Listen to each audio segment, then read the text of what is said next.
18তম নিবন্ধনের লিখিত পরীক্ষা কবে? এনটিআরসিএ বলল 2 তারিখ।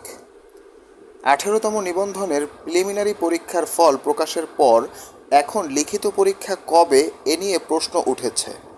বেসরকারি শিক্ষক নিবন্ধন ও প্রত্যয়ন কর্তৃপক্ষ বলছে, জুলাই মাসের 2টি তারিখ প্রাথমিকভাবে ভাবা হয়েছে, শীঘ্রই এটা চূড়ান্ত করে ফেলা হবে। এনটিআরসি-এর সচিব ওবায়দুর রহমান বলেন, আমরা ভেবেছি জুলাই মাসের 12 বা 13 তারিখ লিখিত পরীক্ষা নেব। নির্বাচন, বাজেট এগুলোকে সামনে রেখে তারিখ ঠিক করা নিয়ে আমরা বসব, দ্রুতই সিদ্ধান্ত নেওয়া হবে।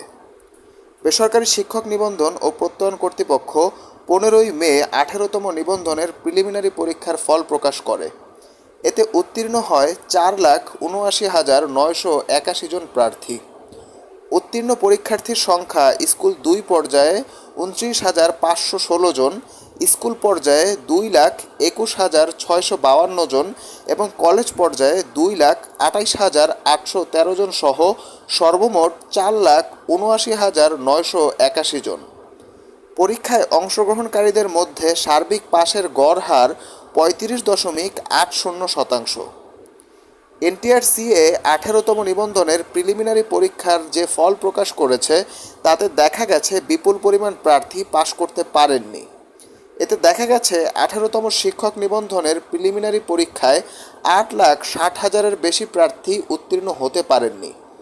18তম শিক্ষক নিবন্ধনের প্রিলিমিনারি পরীক্ষায় অংশগ্রহণের জন্য 18,65,000-এর বেশি প্রার্থী আবেদন করেছিলেন।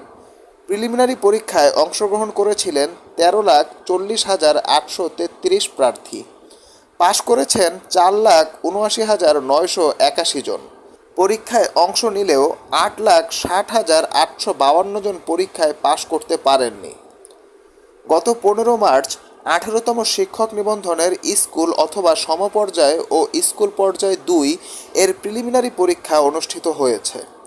এদিন সকাল 9:30 থেকে 10:30 পর্যন্ত দেশের 8টি বিভাগের 24 জেলা শহরে এ পরীক্ষা অনুষ্ঠিত হয়।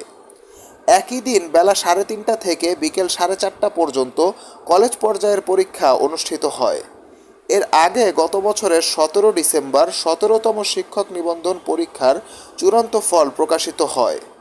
এতে চূড়ান্তভাবে উত্তীর্ণ হয়েছেন 23,985 জন।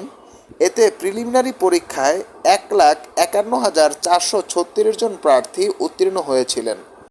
পরে উত্তীর্ণ 1,04,825 জন প্রার্থী 5 ও 6 মে লিখিত পরীক্ষায় অংশ নেন।